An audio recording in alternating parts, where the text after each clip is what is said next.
Hello viewers, ఎలా ఉన్నారు? నేనైతే బాగున్నానండి. మీరు కూడా బాగుండాలని ఆశిస్తున్నాను.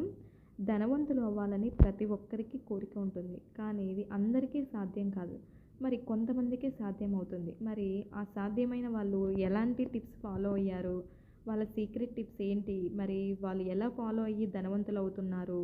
అనేదైతే ఈ వీడియోలో మనం డిస్కషన్ చేసుకుందాము. సో మొదటిదొచ్చేసి వాళ్ళు వాళ్ళ గోల్స్ అనేది లాంగ్ టర్మ్ గోల్స్‌గా పెట్టుకుంటారు. అలాగే పెద్ద పెద్ద గోల్స్ మనలాగా మధ్య తరగతి వారం ఏం చేస్తాము, ఒక చిన్న చిన్న గోల్స్, చిన్న కారు కొనుక్కోవాలి, చిన్న బైక్ కొనుక్కోవాలి, ఇలా చిన్న చిన్న గోల్స్ పెట్టుకొని అక్కడికే ఆగిపోతూ ఉంటాం. అలా రిచ్ పీపుల్ అలా కాకోకుండా పెద్ద పెద్ద గోల్స్‌ని సెట్ చేసుకుంటారు. అవి లాంగ్ అయినా కూడా, అంటే టైం ఎక్కువ పడ్డా కూడా వాళ్ళు ఒకే పెద్ద గోల్‌నే సెట్ చేసుకుంటారు. సపోజ్ ఫర్ ఎగ్జాంపుల్ ఒక ఎగ్జామ్ రాస్తున్నాము. ఆ ఎగ్జామ్ 100 మార్కులకు ఉందనుకోండి. మనకి 100కు 100 మార్కులు గోల్ అని పెట్టుకున్నప్పుడే మనము అట్లీస్ట్ 98 వరకు గోల్ వరకన్నా రీచ్ అవ్వగలుగుతాము. అలా కాకోకుండా నాకు రావడమే 98, నాకు 98 వచ్చినా చాలు, 95 వచ్చినా అని మనం అలా గోల్ పెట్టుకున్నామనుకోండి, మనం 90 దగ్గరే ఆగిపోతాం. అట్లీస్ట్ 100% గోల్ పెట్టుకుంటే దాన్ని 98 వరకైనా రీచ్ అవ్వగలుగుతాం. అంటే పెద్ద గోల్ అనేది పెట్టుకుంటే గనుక మంచిది. వాళ్ళు ధనవంతులు, వాళ్ళు పెద్ద పెద్ద గోల్సే సెట్ చేసుకుంటారు.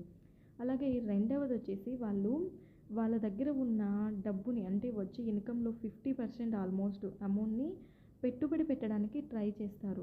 ఎంతసేపు వాళ్ళు సేవింగ్ చేసిన అమౌంట్‌ని వాళ్ళ దగ్గరే పెట్టుకోరు. వాళ్ళ దగ్గరే పెట్టుకోకుండా వాళ్ళు ధైర్యంగా రిస్క్ ఉన్నా కూడా పెట్టుబడి పెడతారు. పెట్టడం వల్ల, పెట్టుబడి పెట్టామంటే ఖచ్చితంగా బిజినెస్‌లో కానీ, ఏదైనా ఎక్కడైనా కానీ ఖచ్చితంగా ప్రాఫిట్స్ ఒకసారి రాకపోయినా ఒకసారి వస్తాయి. కానీ మనం మధ్య తరగతి వారం ఏం చేస్తాము? భయపడతాం. ఎక్కడైనా పెట్టుబడి పెట్టాలంటే నష్టాలొస్తాయి అని, మనం నష్టాల్లోకి అప్పుల్లోకి కూరుకుపోతామని చెప్పి మనం పెట్టం. ధనవంతులైతే ఖచ్చితంగా వాళ్ళు పెట్టుబడి పెట్టడానికి వాళ్ళ 50% ఛాన్స్ ఎక్కువ చేస్తారు. సపోజ్ నేనేమంటున్నానంటే, మన మిడిల్ క్లాస్ వాళ్ళు ఏం చేస్తారు? ఒక 5,00,000 సేవ్ చేశారనుకోండి. 5 కానీ, 10,00,000 కానీ, ఎంతో కొంత 2,00,000 కానీ, ఆ సేవ్ చేసిన అమౌంట్‌ని మన దగ్గరే ఉంచుకున్నామనుకోండి. ఒక 10 ఇయర్స్ తర్వాత ఆ అమౌంట్ వాల్యూ అలానే ఉండదు కదా, తగ్గిపోతుంది. అలా కాకోకుండా అమౌంట్‌కి నువ్వు ఒక గోల్డ్ కానీ, ఆస్తి కానీ కొని పెట్టుకున్నావనుకోండి. 5 సంవత్సరాల తర్వాత అది ఎంత వాల్యూ అవుతుంది చూడండి. సేమ్ మన బీరువాలో, ఇంట్లో పెట్టుకుంటే అదే 5,00,000 కానీ, ఎంతైనా అమౌంట్ 2,00,000 అట్లే ఉండిపోతుంది. దాని వాల్యూ ఇంకా తగ్గిపోతుంది. అలా కాకోకుండా ఒక మంచి పెట్టుబడికి, మంచి సరైన ఆస్తి కొనడమా, బంగారం కొనడమా, ఇలా పెట్టుబడి పెట్టుకున్నామనుకోండి, అది ఖచ్చితంగా ఫ్యూచర్‌లో మంచి లాభాలు ఇస్తుంది. వాళ్ళ సీక్రెట్ టిప్ అయితే అదండి సెకండ్‌ది. అలాగే ధనవంతులు ఒకే ఇన్‌కమ్ మీద డిపెండ్ అవ్వరు. ఇప్పుడు సపోజ్ జాబ్ వచ్చిందనుకోండి, ఆ జాబ్ మీదనే వాళ్ళు డిపెండ్ అవ్వరు. మనం మధ్య తరగతి వారమైతే మన జాబ్ మీదనే డిపెండ్ అయ్యి, మన ఖర్చుల్ని, మన సేవింగ్స్‌ని అన్నీ వాటి మీదనే డిపెండ్ అవుతాం. వాళ్ళు అలా కాకోకుండా వాళ్ళు మల్టిపుల్ సోర్సెస్ ఆఫ్ ఇన్‌కమ్‌ని జనరేట్ చేసుకుంటారు. అంటే ఇప్పుడు 8 అవర్స్ జాబ్ అయిపోయిందండి అనుకోండి. జాబ్ అయిపోయిన తర్వాత వాళ్ళు నెక్స్ట్ ఏదైనా ఇన్‌కమ్ వచ్చేది చూజ్ చేసుకుంటారు. అలాగే సేమ్ వాళ్ళు జాబ్ చేసేదానికి అట్లా అడిషనల్‌గా వచ్చే ఇన్‌కమ్ 2 సేమ్ అవ్వకుండా చూసుకుంటారు. ఎందుకంటే ఇప్పుడు జాబ్‌లో ఏదైనా ప్రాబ్లమ్ వచ్చి మనకి సపోజ్ అక్కడ జాబ్ పోయిందనుకోండి, మనం సైడ్ ఇన్‌కమ్‌గా వచ్చే అది కూడా సేమ్ రిలేటెడ్ అయితే అది కూడా పోతుంది. అలా కాకుండా వాళ్ళు వేరువేరుగా ఉండే విధంగా చూసుకుంటారు. సో వాళ్ళకి ఇంకెక్కువ పేమెంట్ వస్తుంది. వాళ్ళకి ఇన్ కేసు జాబ్ లేకపోయినా సైడ్ నుంచి జనరేట్ అయ్యే ఇన్‌కమ్ ఎక్కువగా ఉంటుంది. సో వాళ్ళు ఎప్పుడూ ఒకే దాని మీద డిపెండ్ అవ్వకుండా మల్టిపుల్ సోర్సెస్ ఆఫ్ ఇన్‌కమ్‌ని జనరేట్ చేయడానికి వాళ్ళు ట్రై చేస్తూ ఉంటారు. అందుకే వాళ్ళు తొందరగా ధనవంతులుగా అవుతుంటారు. అలాగే మనకి ఇంకొకటి ఏంటంటే, వాళ్ళు చెప్పే సీక్రెట్ టిప్పు, మనకి వచ్చిన జీతం కంటే ఖర్చు ఎక్కువ చేయకూడదు అని చెప్తారు. ఇప్పుడు సపోజ్ నాకు ఒక ₹1,00,000 జీతం వస్తుందనుకోండి, నేను ₹1,00,000 కంటే ఎక్కువ ఖర్చు చేశాను అనుకోండి, ఇంకెప్పటికీ నేను సేవింగ్స్ చేయలేను, ధనవంతుని అవ్వలేను. అలాగే మనకు వచ్చే జీతం కంటే ఎక్కువ ఖర్చు చేయొద్దని చెప్తారు. అలాగే సేవింగ్స్ని హ్యాబిట్గా మార్చుకోమని చెప్తారు. కొంతమంది సేవింగ్స్ చేయకోకుండా వచ్చిన అమౌంట్ని ఖర్చు చేస్తూ ఉంటారు. అది ఎప్పటికీ ఇంకా వాళ్ళు ధనవంతులు కాదు కదా, మిడిల్ క్లాస్లో కూడా ఉంటారు, అంతకంటే బిలో పడిపోతారు. వాళ్ళు చెప్పే టిప్ ఏంటంటే, మీరు ఎంతో కొంత సేవింగ్స్ని మీ లైఫ్లో హ్యాబిట్గా మార్చుకోండి. అది చిన్న సేవింగ్స్ అయినా ఈ రోజుల్లో పర్లేదు, అది పెద్దదవుతుంది తర్వాత. సేవింగ్స్ని మన లైఫ్లో ఒక పార్ట్గా మార్చుకున్నట్లయితే ఖచ్చితంగా మనము ధనవంతులు అయ్యే ఛాన్స్ ఉంటుంది. అలాగే ఫస్ట్ సేవ్ చేసిన తర్వాతనే ఖర్చు చేయాలి. నెక్స్ట్ కొంతమంది ఏమనుకుంటారు, ఫస్టే సేవింగ్స్ చేస్తే మాకు తక్కువ వస్తుంది తర్వాత అంటారు. అలా అన్నప్పుడు మనము తర్వాత మిగిలినప్పుడు సేవింగ్స్ చేద్దామంటే అది ఎప్పటికీ మిగలదండి. ఏదో ఒక ఖర్చు జనరేట్ అవుతూనే ఉంటుంది తెలియకుండానే. దానివల్ల మనము ఖర్చులు చేసిన తర్వాత మిగిలిన దాన్ని సేవ్ చేద్దామని అనుకున్నామనుకోండి, అది ఎప్పటికీ మనం సేవ్ చేయలేం. సో మొదటిగా జీతం వచ్చిన వెంటనే మన జీతాన్ని బట్టి మనం ఎంత సేవ్ చేయగలుగుతాం, ముందే దాన్ని తీసి పక్కన పెట్టి రిమైనింగ్ అమౌంట్ని మనకి వచ్చిన అమౌంట్గా భావించి దాన్ని మనం ఖర్చులకి దాని ప్రకారం బడ్జెట్ వేసుకున్నట్లయితే ఖచ్చితంగా సేవింగ్స్ అవుతాయి. మనము ఫ్యూచర్లో ధనవంతులుగా కూడా మారచ్చు. నెక్స్ట్ వచ్చేసి ప్రాపర్గా ఇన్వెస్ట్మెంట్ చేయడం. సపోజ్ నా దగ్గర ఒక 5 లక్షలు కానీ 10 లక్షలు ఉందనుకోండి, దాన్ని తీసుకెళ్ళిపోయి వేరే వాళ్ళతో అన్నాను నా దగ్గర ఎంత ఉందని చెప్పి, వాళ్ళు అదే ఇక్కడ పెట్టు అక్కడ పెట్టు స్టాక్ మార్కెట్లో పెట్టు అని చెప్తారు. వాళ్ళు ఏదో చెప్పారు కదా అని చెప్పి డైరెక్ట్ తీసుకెళ్ళి అక్కడ పెట్టకూడదు.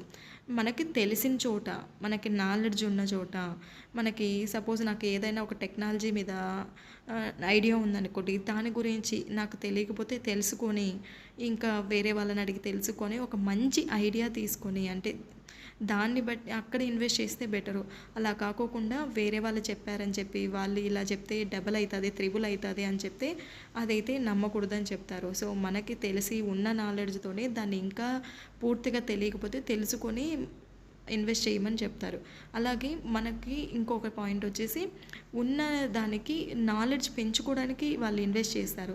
సపోజ్ ఒక జాబ్ చేస్తున్నారనుకోండి, ఆ జాబ్కి ఇంకా ఎక్కువ పేమెంట్ రావాలంటే ఏం స్కిల్స్ నేర్చుకోవాలి, ఏ స్కిల్స్ నేర్చుకుంటే ఏ టెక్నాలజీని వాడితే వాటిని వాడితే మనకి ఇంకా దాంట్లో ఎక్కువ అమౌంట్ వచ్చే హ్యాబిట్స్ ఉన్నాయి. ఇప్పుడు సపోజ్ ఒక జాబ్ చేస్తున్నాను ఒకటి .NET, ఆ స్కిల్స్కి ఇంకా ఏం స్కిల్స్ యాడ్ చేసుకుంటే నాకు ఈ శాలరీ పెరిగే ఛాన్స్ ఉంది అని చెప్పి ఆ స్కిల్స్ని పెంచుకోవడానికి ఇన్వెస్ట్ చేస్తే కనుక ఖచ్చితంగా అది ఉపయోగపడుతుంది. అవి బుక్స్ కానీ ఏదైనా కోర్స్ కానీ తీసుకొని దానికి డబ్బులు పెట్టైనా నేర్చుకున్నట్లయితే తర్వాత మనకి అమౌంట్ పెరిగేది మనకి ఫ్యూచర్లో ఖచ్చితంగా పెరగడానికి వాళ్ళు అలాంటి వాటికి ఎక్కువ అమౌంట్ స్పెండ్ చేసి వాళ్ళ నాలెడ్జ్ని పెంచుకుంటారు వాళ్ళకు ఉన్నదాన్ని. అలాగే వాళ్ళు ఒక క్రమశిక్షణ ప్రకారం ఖచ్చితంగా ఫాలో అవుతారు. వాళ్ళు క్రమశిక్షణ అంటే ఏ రోజు పనులు ఆ రోజే, అంటే మ్యాక్సిమం వాళ్ళు పోస్ట్పోన్ చెయ్యరు ఏ పనుల్ని. ఏదైనా షెడ్యూల్ చేసుకున్నారనుకోండి, ఆ షెడ్యూల్ని ఖచ్చితంగా టైం టు టైం చేస్తారు. అలాగే వాళ్ళకి ఉండే సమయాన్ని ఎప్పుడూ వృధా చెయ్యరు. వాళ్ళు ప్రతి 5 నిమిషాలు 10 నిమిషాన్ని కూడా వేస్ట్ చేయకోకుండా ప్రతి నిమిషము ఇన్కమ్ జనరేట్ అయ్యేలాగా ట్రై చేస్తారు. ప్రతి ఊరికే టైం వేస్ట్ చేయకోకుండా ఉంటారు.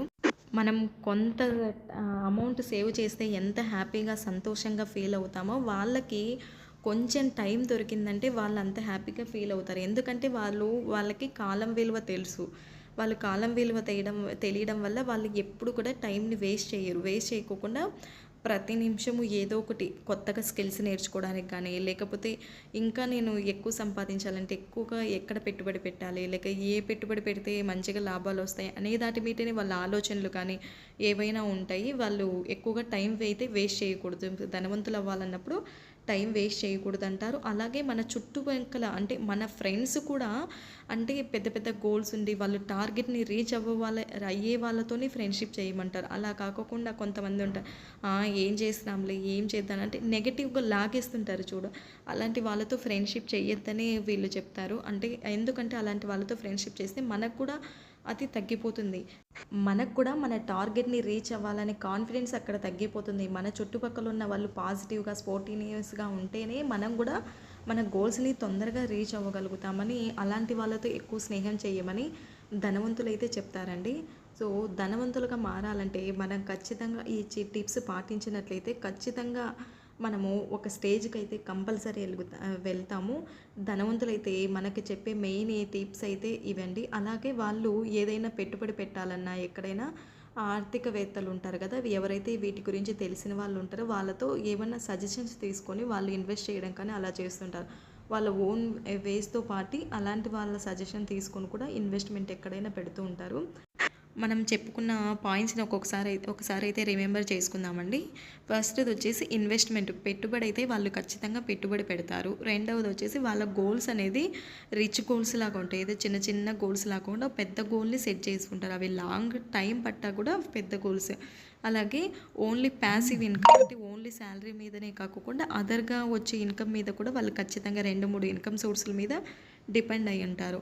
అలా మనకి వచ్చిన జీతం కంటే ఎక్కువ ఖర్చు చేయరాదు. అలాగే లైఫ్‌లో సేవింగ్స్‌ని హ్యాబిట్‌గా మార్చుకోమని చెప్తారు. అలాగే సేవింగ్స్ చేసిన తర్వాతనే ఖర్చు చేయమని. అంటే వచ్చిన జీతంలో ఫస్ట్ సేవ్ చేసి నువ్వెంత సేవ్ చేయగలుగుతావు దాని రిమైనింగ్ అమౌంట్‌ని ఖర్చు చేయమంటారు.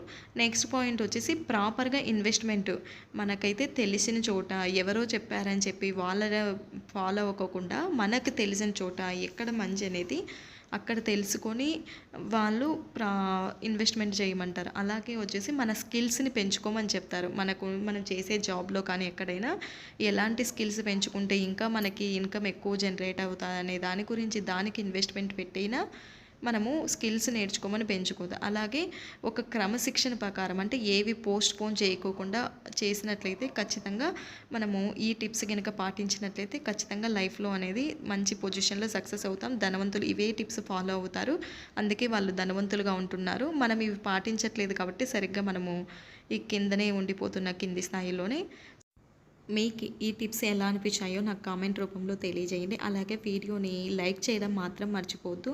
ఎందుకంటే మీరు చేసే లైక్ వల్ల నాకు ఈ వీడియో ఇంకొక 10 మందికి చూపించే ఛాన్స్ అయితే ఉంటుంది. అలాగే ఇప్పటివరకు మన ఛానల్ని సబ్స్క్రైబ్ చేయకపోయినట్లయితే ప్లీజ్ సబ్స్క్రైబ్ చేయండి. అలాగే ఒక నెక్స్ట్ మంచి వీడియోతో మంచి కంటెంట్తో మీ ముందుకు వస్తాను. అంతవరకు బాయ్ బాయ్.